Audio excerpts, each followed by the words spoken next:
Ponto de partida de sexta-feira e como vocês sabem, aqui hoje, nesse dia, não tem um TP na minha frente, não tem roteiro escrito, o que tem são as perguntas que vocês me fazem, as provocações, as críticas, os questionamentos que vocês vão me fazendo ao longo da semana e, claro, minhas respostas conforme elas me vêm à cabeça, reagindo aos comentários que eu selecionei, né?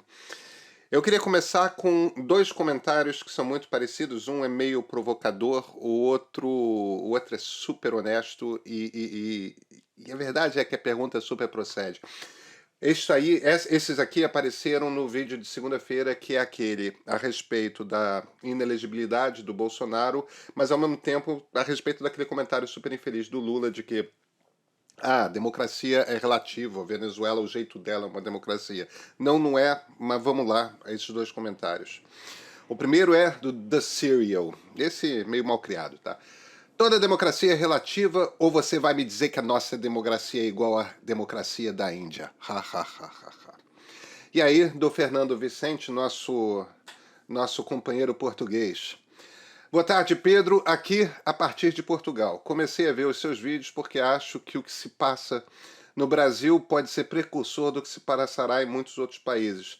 A palavra que o Pedro mais usa é democracia. Parece ser óbvio o que quer dizer essa palavra, mas pode não ser. Vou fazer a pergunta tola. A que se refere quando fala em democracia? Não estou a falar da definição do conceito, estou a referir-me a como altera a vida das pessoas, ao que exige delas, às contradições da ideia, aos limites do conceito, essas coisas chatas mesmo. Olha, vamos lá.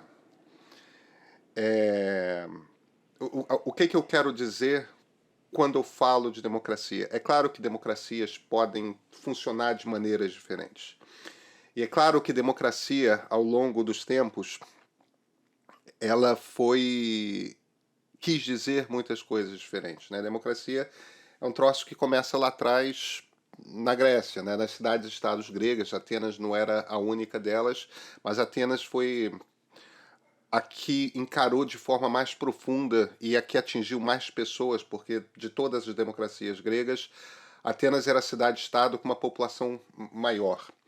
Agora, evidentemente que era uma cidade-estado com uma democracia na qual, por um lado, era uma democracia direta, as pessoas se encontravam na ágora para votar diretamente a respeito das questões que eram de interesse da sociedade, mas, por outro,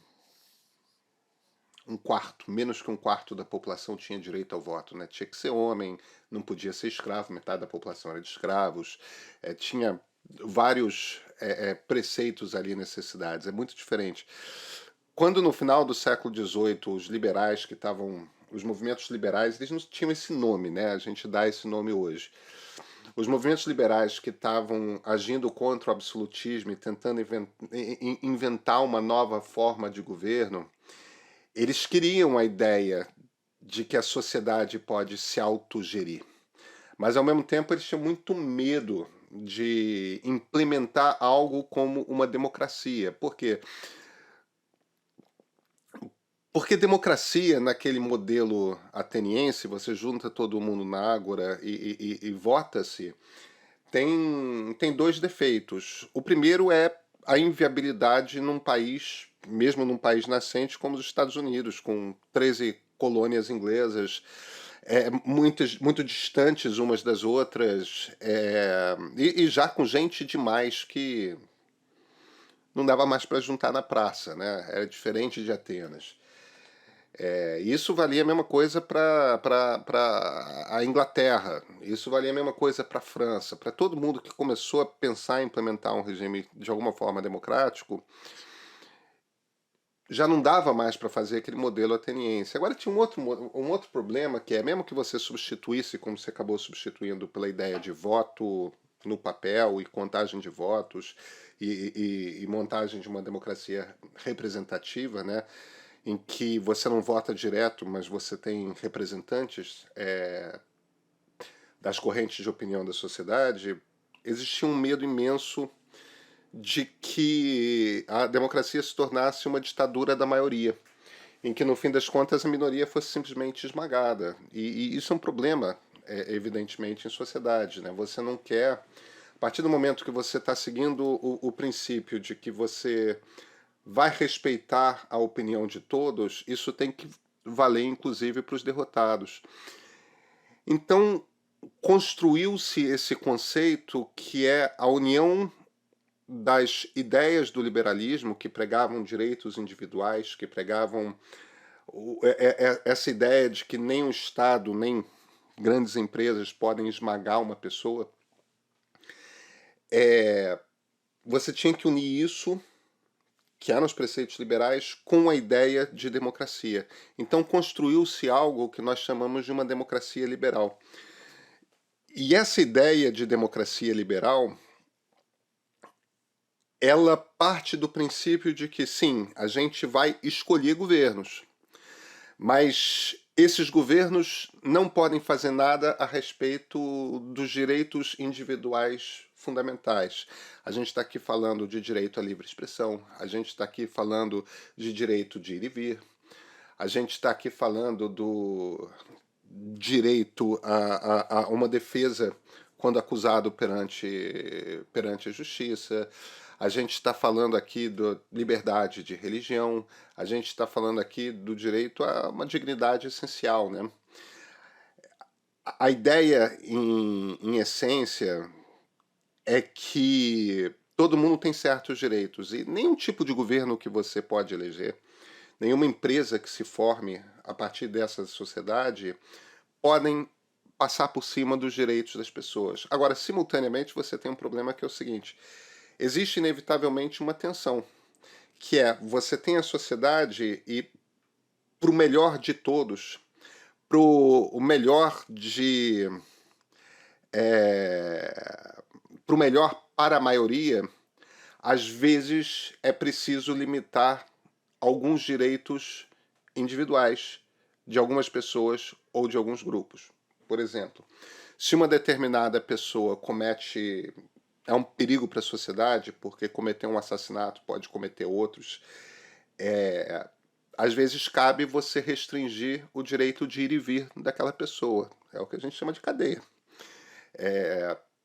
Você pode, em algumas circunstâncias, coibir o direito à liberdade de expressão de uma pessoa se aquilo que ela está trazendo estiver prejudicando o conjunto da sociedade. É o debate que a gente teve a respeito, por exemplo, de desinformação durante a pandemia. E é sempre muito tênue, é sempre muito tenso esse tipo de debate. Algumas coisas são mais claras, algumas coisas são menos claras. Você então tem essa tensão constante que se forma em qualquer democracia liberal, que é a tensão entre os direitos da comunidade, da sociedade, os direitos coletivos e os direitos individuais, os direitos que cada um tem para si. E você vai digladiando esse jogo. Quando eu estou falando de democracia, o que eu estou falando? Bem, eu estou falando primeiro de uma democracia liberal, que é essa que está constantemente equilibrando os direitos de indivíduos e os direitos da comunidade, que é essa na qual a maioria não tem como esmagar a minoria. Ou seja, a comunidade, se for muito conservadora, tem o direito de impedir um grupo pequeno de pessoas que sejam, por exemplo, homossexuais, de casar. Eu acho que esse é o tipo de direito que a maioria não pode derrubar. A sociedade pode esmagar o direito das pessoas de fumarem, sei lá, fumarem uma planta qualquer que a gente imagine, uma planta aleatória, se essas pessoas querem fumar. Eu acho que o ato de fumar, assim como o ato de casar, não interfere em nada no bem-estar da sociedade. Então, portanto, o todo, a maioria, não pode ter o direito de impedir essas pessoas de fazer um livre exercício das suas escolhas a respeito do que fazer com seus corpos, a respeito do que fazer com seus destinos, a respeito de como elas buscam individualmente a felicidade. Então, você está sempre fazendo esse tipo de equilíbrio. Agora, isso evidentemente vai acontecer sempre com base no debate, entendeu? Se a gente considera que um direito tem de ser criado ou formalizado, a partir daí a gente não escapa do fato de que a regra numa democracia é que você tem que ter o espaço do livre debate. Você tem que ter o espaço do livre debate porque se eu acho que uma determinada coisa tem que mudar na sociedade, eu preciso de um espaço em que eu possa defender isso. É claro que o ônus está comigo. Eu que tenho que trazer os argumentos e convencer um grupo grande o suficiente de pessoas de que eu estou certo. Eu faço isso através da minha capacidade de oratória, eu faço isso através da minha capacidade de construir argumentos. Agora, eu faço isso também fazendo uso dos direitos que a democracia me garante. Então, para começar, para a gente saber se a gente está falando de uma democracia, a gente precisa entender quais são as garantias de direitos que as pessoas que estão na minoria têm. Se a minoria tem plenos direitos de chegar à maioria, entendeu? De se candidatar, de chegar ao governo. Se as pessoas que estão na minoria, né, ou estão na oposição, não são a mesma coisa necessariamente, mas podem ser. Tem pleno espaço de construir seus argumentos. Se as pessoas que estão nas minorias têm o potencial de chegar à maioria, a gente está falando de uma democracia. Nesse sentido, o Brasil é claramente uma democracia. Nesse sentido, a Venezuela claramente não é uma democracia. Por quê? Porque da maneira como as regras eleitorais são construídas, a oposição não tem mais condições de chegar ao poder. Primeiro porque ela tem cada vez mais cerceado o seu espaço de livre debate na sociedade, de livre manifestação, assim como com muita frequência as candidaturas são cassadas, tudo mais. A mesma coisa na Nicarágua. Em Cuba você sequer tem direito à eleição de partido que não é o partido do governo. Então, isso já exclui a possibilidade de chamarmos aqueles regimes de democracias. Além disso, você tem uma outra premissa necessária, que é a ideia de dois ou três poderes independentes. Por que dois ou três poderes? Porque nos países parlamentaristas, executivo e legislativo se misturam, né? A estrutura que é dedicada ao governo, à governança, à administração do que é público, é uma, num país presidencialista, e a estrutura que é responsável pela elaboração das leis é outra. Isso num país presidencialista. Num país parlamentarista, tanto a governança quanto a construção das leis se misturam porque está tudo concentrado no parlamento, né? E você tem ali entre os dois a ideia de semipresidencialismo, como por exemplo é o governo da França. Agora, você sempre tem um poder judiciário separado, completamente independente, capaz de tomar decisões absolutamente alheias às vontades e desejos daqueles que estão no poder legislativo e no poder executivo. Isso a gente claramente tem no Brasil. Tanto temos que o Bolsonaro ficou esperneando durante todo o seu governo a respeito do que o Supremo e do que o Tribunal Superior Eleitoral faziam. E ele não conseguia mudar. Isso não acontece na Venezuela.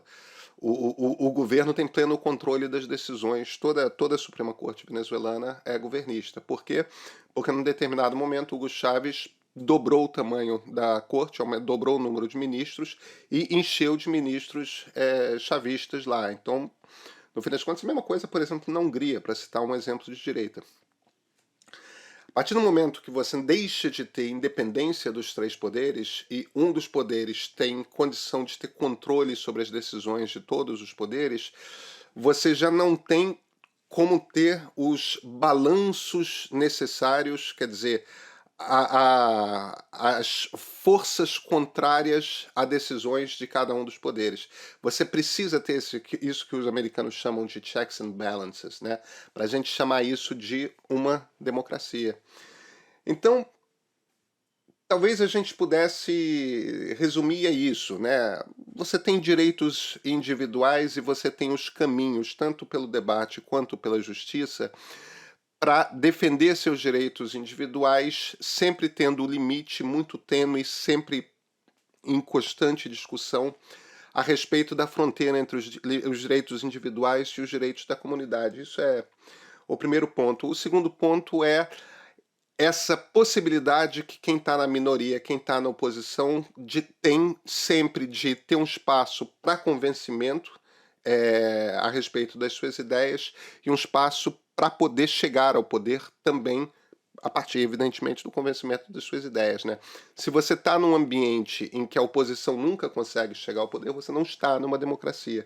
E número 3, a independência dos poderes, o judiciário, o executivo e o legislativo. Então, democracia pode-se dizer que democracia de alguma forma é relativo? Pode sim. Democracias são perfeitas? Não, democracias não são perfeitas. Esse processo que as democracias cobram de mudança, essa necessidade de convencimento, isso demora muito tempo. É um esforço imenso e gera, principalmente nos setores mais radicais das sociedades, gera impaciência, né? Os radicais querem impor as transformações que eles gostariam de ver. Eles não querem... eles são mais intolerantes ao fato de que existem correntes de opinião na sociedade que não concordam com aqueles preceitos e tudo mais. Então, democracias não são perfeitas nesse sentido. A Venezuela pode ser chamada de uma democracia? Não. Mesmo que a gente leve em consideração o fato de que democracias têm caras diferentes, mesmo que a gente leve em consideração o fato de que democracias não são perfeitas, a Venezuela não se encaixa em nenhuma definição de democracia. Então é isso. Agora, o pessoal do marketing me pediu para ler um reclame para vocês. E eu vou fazer isso neste momento. O meio é notícia, o meio é opinião. E agora, o meio é educação. Cursos do Meio é o nosso novo projeto de cursos online, com aulas gravadas e encontros online ao vivo. Eu vou dar o primeiro curso sobre o fim da nova república, traçando um panorama da nossa política da Assembleia Constituinte de 88 até hoje. Se você utilizar o código YouTube, é a palavra YouTube mesmo, vai poder comprar o curso com 10% de desconto. Assinantes do Meio Premium ganham desconto de 20%, mas corram, os descontos valem até o dia 10 de julho. Isso tudo dito, deixa eu, além aqui do que a turma do marketing já me pediu para ler, eu já li, obediente que eu sou, duas palhinhas aqui. Primeiro, quem fizer a assinatura Premium do Meio, a anual, acaba que esse desconto de 20% meio que mata a assinatura. Quer dizer, se você faz a assinatura e faz o curso, é quase como se a sua assinatura saísse de graça. Então vale a pena. E número 2, eles estão pedindo aqui para eu vender o meu curso, e é claro, eu gostaria muito que vocês estivessem no meu curso. Logo depois, em setembro, vem outro curso, que é o curso do Christian Lynch, também já está à venda. Aliás, tem um preço super camarada para a compra dos dois cursos, mas você pode comprar só o do Christian. E o Christian vai dar um curso sobre a história das ideologias brasileiras.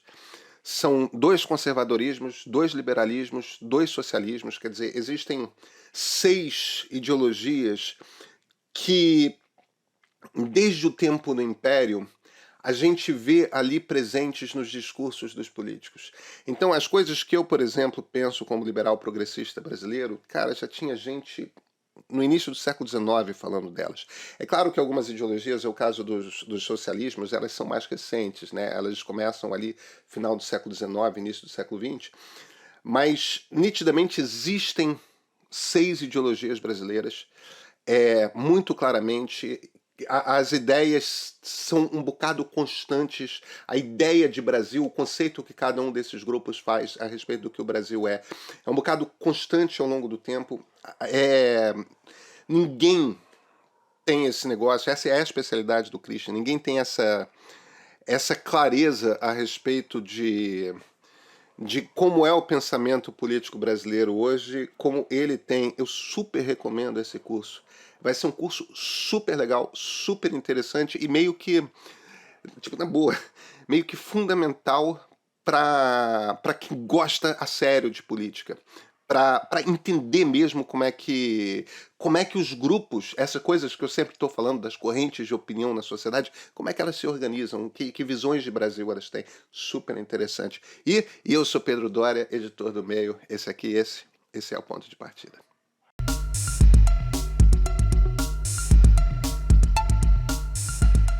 Agora, no vídeo de quarta-feira, o vídeo de quarta-feira foi sobre o filme comercial da Maria Rita, da Volkswagen, né, da Maria Rita com a Elis Regina. E eu amo essas provocações.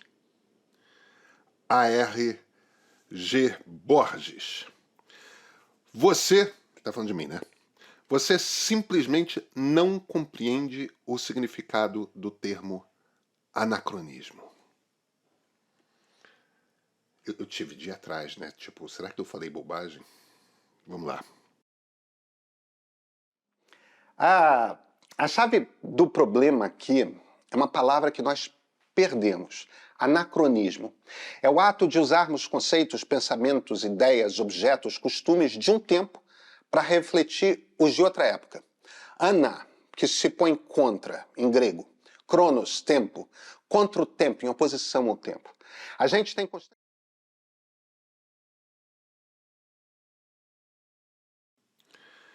Dicionário Ruais, última edição. Anacronismo, substantivo masculino. Erro de cronologia que geralmente consiste em atribuir a uma época ou a uma personagem ideias e sentimentos que são de outra época, ou em representar nas obras de arte costumes e objetos de uma época a que não pertencem. 2. Atitude ou fato que não está de acordo com sua época, o uso de espartilhos é um anacronismo. 3. Erro de data relativo a fatos ou pessoas.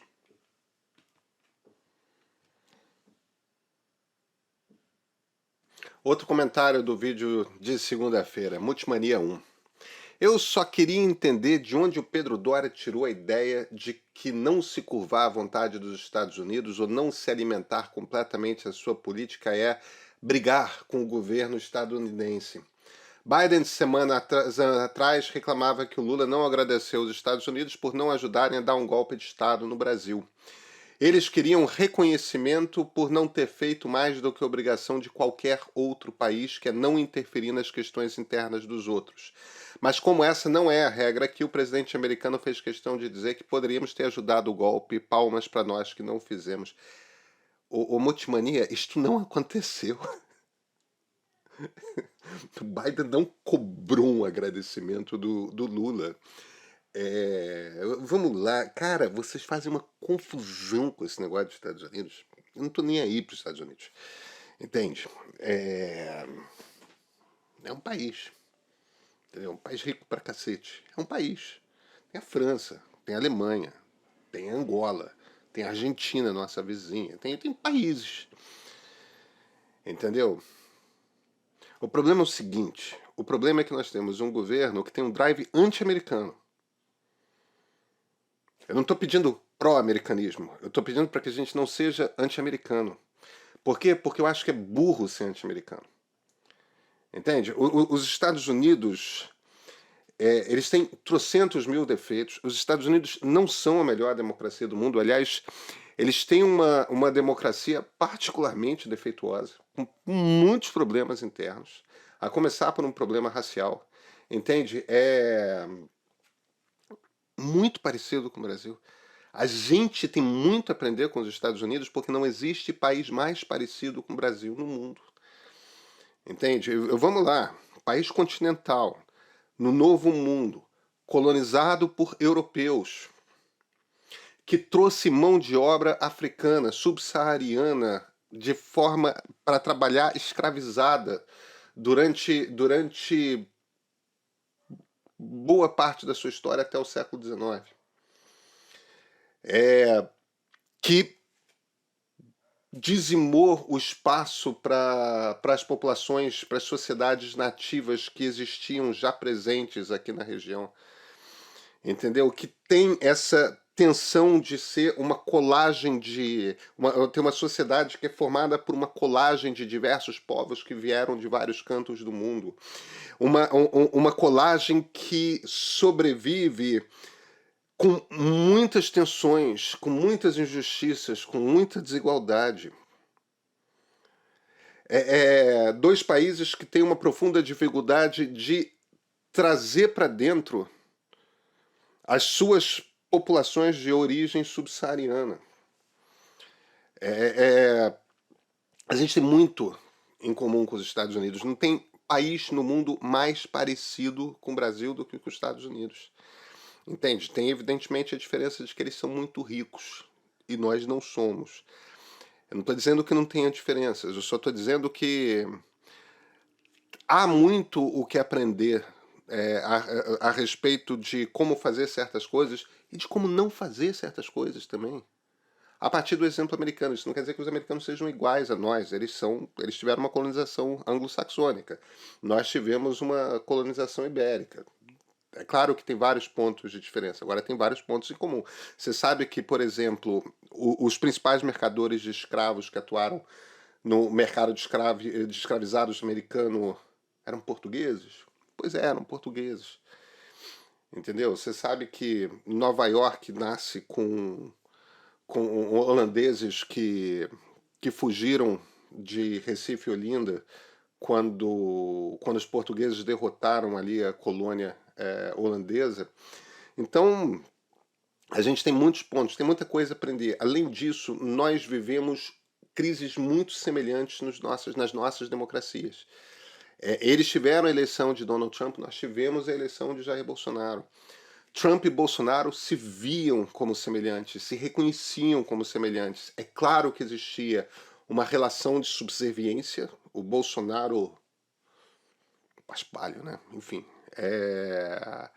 babando o Trump, e o Trump naquela arrogância de eu sou americano, tudo mais, olhando de cima para baixo para o Bolsonaro. Agora, se você descola essa relação de subserviência, o bolsonarismo aprendeu com os Estados Unidos. Entendeu? A gente vai para o nosso mundo agro, cara, existe uma colagem da cultura texana, da cultura agro-americana no mundo agro brasileiro. E isso não é apenas na roupa, nas fivelas de cinto, na música sertaneja, nos chapéus de cowboy. Isso também está nas táticas de ação política. A gente tem de prestar atenção nos Estados Unidos porque as táticas da extrema-direita que são usadas nos Estados Unidos são repetidas no Brasil. Se a gente não presta atenção em como que os americanos estão lidando com a coisa, a gente não aprende como lidar aqui. E tem mais. Se Donald Trump vence nos Estados Unidos daqui a 2 anos, o que não é um cenário impossível, daqui a 1 ano, perdão, o que não é um cenário impossível, a extrema-direita no Brasil vai ser muito reforçada. Vai ser muito reforçada.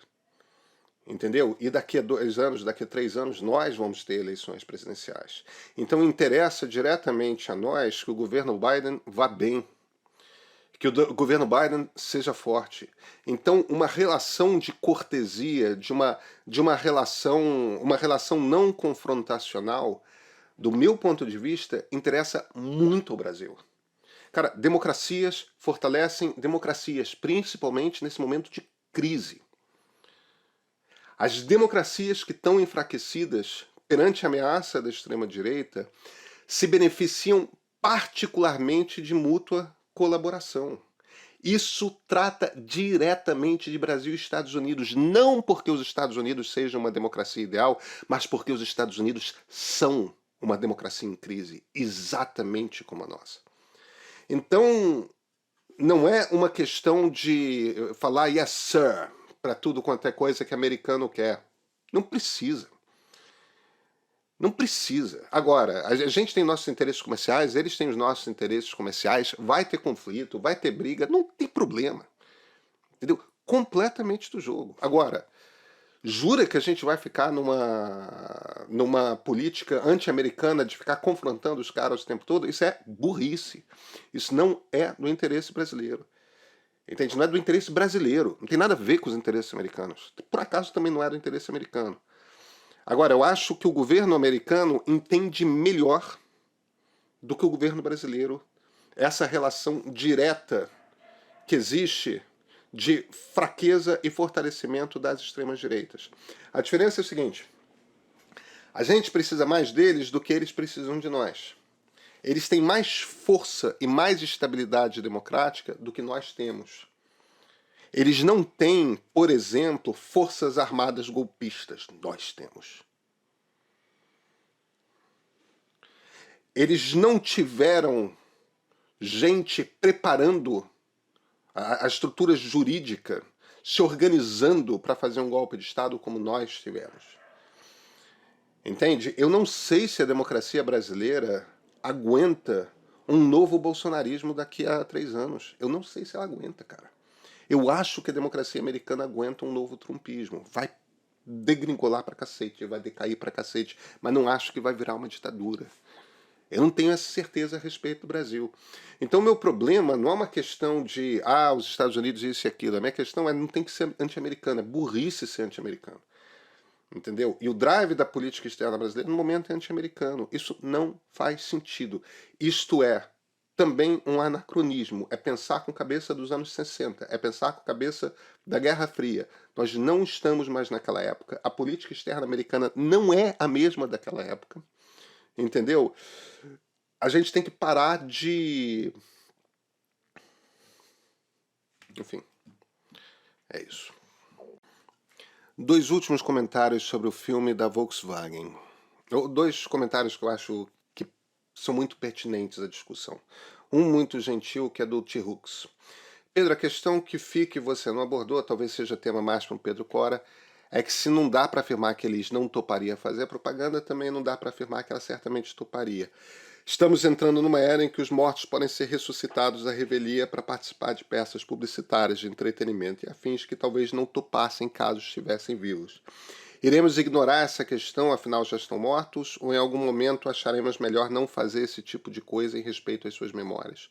Uma questão ética interessante que deve se impor com força nos próximos anos. De Hooks, eu acho que a gente vai ter muito essa discussão nos próximos anos, sim, mas deixa eu levantar 2 pontos. Primeiro, do ponto de vista legal, estritamente legal, que não tem nada a ver com ética, do ponto de vista estritamente legal, essa é uma questão já assentada. Existe direito de imagem e existem pessoas que têm o direito à imagem desses artistas por um período. No caso, tanto do Belchior quanto da Elis Regina, são os seus filhos. Os seus filhos foram pagos, provavelmente regiamente pagos, e toparam a cessão da imagem do Belchior, porque ele aparece numa determinada camiseta, né? Durante o filme, e da Elis, que aparece recriada por inteligência artificial. Então, do ponto de vista legal, não existe o debate.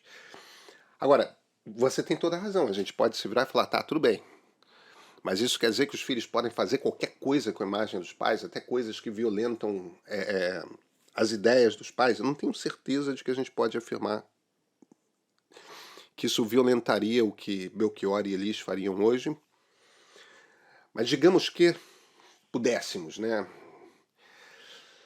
Olha, tem um paralelo que a gente pode fazer. A gente sempre achou ok a existência de romances históricos, romances, livros que recriam personagens que existiram. A gente não sabe como que viveriam em determinadas circunstâncias, né? Como que seria em determinadas circunstâncias, o que pensariam e tudo mais, mas a gente sempre achou ok que essas personagens fossem retratadas em romances históricos. E depois passamos a ter também filmes, né?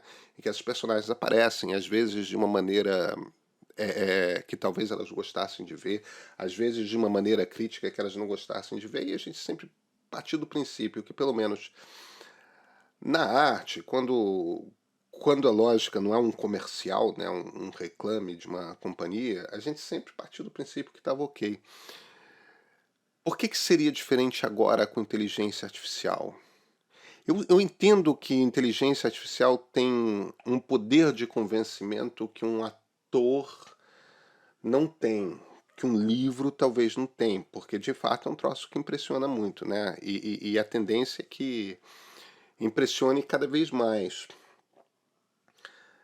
Mas o que vai acabar acontecendo, a mim parece, é que essa é uma decisão que vai ser tomada pela sociedade. O que eu quero dizer com isso? Se a sociedade começar a manifestar muita aflição, muito incômodo com esse tipo de uso, a gente vai evitá-lo. Eu não vejo isso acontecendo muito não, tá? Enfim. A segunda questão é uma questão que não tem nada a ver com isso, que foi da Diana Dias, ela um pouco mais malcriada. Obrigada por me lembrar, porque não sou inscrita no canal. Claramente, quem não entendeu a letra e nem o contexto é você, com uma oratória bonita, falseando o conhecimento. A questão é que a Volkswagen financiou a ditadura que perseguiu Elis e Belchior, matou e torturou tantos outros, financiou o terror no Brasil e agora faz uma propaganda comemorando os 70 anos no país como se tivessem feito muito bem para o país e finge que essa parte da história da empresa não existiu. A parte do comercial que tem fogos de artifício numa festa quando diz minha dor é perceber que apesar de termos feito tudo o que fizemos, ainda somos os mesmos e vivemos como os nossos pais, é exatamente o retrato infeliz do que você falou no final, embora de forma distorcida. De fato, não adiantou nada, ainda estamos aqui sendo manipulados e sendo feitos de fantoches pelas grandes empresas, mas isso é, ou era para ser, motivo de dor, jamais de exaltação dos nossos manipuladores. Primeira coisa que me chama a atenção no seu comentário, Diana, é essa coisa logo no início, né? Que com uma oratória bonita eu estou falseando o conhecimento. Eu tenho visto isso aparecendo na esquerda radical com alguma frequência nas últimas semanas. Talvez já tivesse há algum tempo, mas essa maneira, né? De que pessoas que pensam diferentemente de nós falsificam conhecimento. É uma maneira extremamente autoritária de dizer que discorda. Entendeu? Eu não estou falsificando nenhum conhecimento. Eu estou dizendo coisas, entendeu? Coisas que eu conheço, tudo mais. Eu estou construindo em cima dessas determinadas coisas a minha opinião com os meus argumentos. Aí você pode concordar ou pode discordar. Agora, falsear conhecimento, você está dizendo que eu estou mentindo? Você está dizendo que eu estou falsificando? Você está dizendo que as conclusões às quais eu chego só podem ser falsas porque elas são diferentes das suas conclusões? Eu acho isso autoritário pra cacete. Não pega bem para alguém que está falando em ditadura, entendeu? De repulsa à ditadura. Isso posto, discordamos, evidentemente. A Volkswagen, eu não sei se a Volkswagen financiou a ditadura, mas ela certamente não se pôs contra a ditadura. Agora, por que a gente vai parar na ditadura militar? A Volkswagen também. A Volkswagen é um dos símbolos da Alemanha nazista. Entendeu? Aliás, a indústria automotiva da Alemanha nazista era a Volkswagen. E não precisamos parar na Volkswagen. Puma e Adidas, Hugo Boss, BMW. A quantidade de empresas alemãs que estavam absolutamente envolvidas na Alemanha nazista era imensa. Eu espero que você não use nada da Adidas nem da Puma. Imagino que você não dirija uma BMW.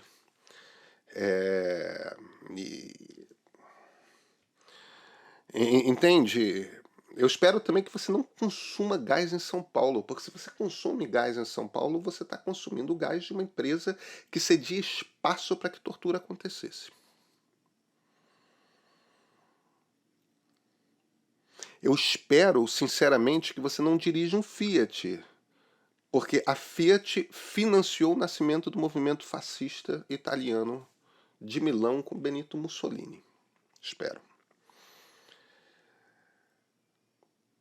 Eu espero que você não dirija um Ford, porque o Harry Ford era um antissemita que gostaria que os Estados Unidos tivessem se fascistizado durante a Segunda Guerra Mundial. Demos sorte que Franklin Delano Roosevelt não se fascistizou e trabalhou duro para a vitória dos aliados na Segunda Guerra Mundial. Cara, A gente poderia ir longe, entendeu? Vamos fazer uma lista negra de todas as empresas de São Paulo que trabalharam na Operação Bandeirantes, é isso? Eu acho que. Eu acho que tem limite, cara. A maior parte dos executivos que trabalham na Volkswagen e quaisquer outras empresas eram crianças ou sequer nascidos quando a ditadura estava torturando gente nos porões. Entendeu? Mas tudo bem, é isso. No momento, eu só queria que a esquerda tivesse esse debate internamente para ela chegar à conclusão de o que é o ponto de vista que a esquerda defende. Porque se durante a Lava Jato você se vira e fala que não pode punir as empresas, que você pune os executivos, mas deixa as empresas de pé, então sejamos coerentes e punamos os executivos, aqueles que estavam na Volkswagen durante os anos 70, mas a gente deixa a empresa de pé, a gente não cobra da empresa, entendeu? Que aquilo que aconteceu 50 anos atrás. Entendeu? Aí o Odebrecht estaria de pé, tudo mais. No momento, o governo Lula, o governo do PT, está dando uma grana para as empresas automotivas, a Volkswagen, uma das principais beneficiadas. Por quê? Porque o governo Lula espera que a Volkswagen vá muito bem e crie empregos para operários, que gere empregos brasileiros, gere riqueza no Brasil, exporte carros, tudo mais. Eu sou contra essa política. Mas essa é a política do governo Lula. A Petrobras, desculpa. A Petrobras também, né? A Volkswagen é boa para o Brasil. Essa é a política do governo Lula. É boa para o Brasil ao ponto de que precisamos gastar dinheiro com a Petrobras. É importante isso. Aí, de repente, quando eles botam Elis Regina, eles são os piores inimigos, tudo mais. Enfim, quanto tempo que precisa passar para uma empresa voltar a ser aceitável? O fato de que um século atrás era X, aí a gente continua cobrando aquele X. É isso? Quanto tempo? É boa, é por isso que eu digo que eu acho que a gente está vivendo um momento de celebração do anacronismo. Isto é, na minha opinião, celebração do anacronismo. Gente, até segunda-feira.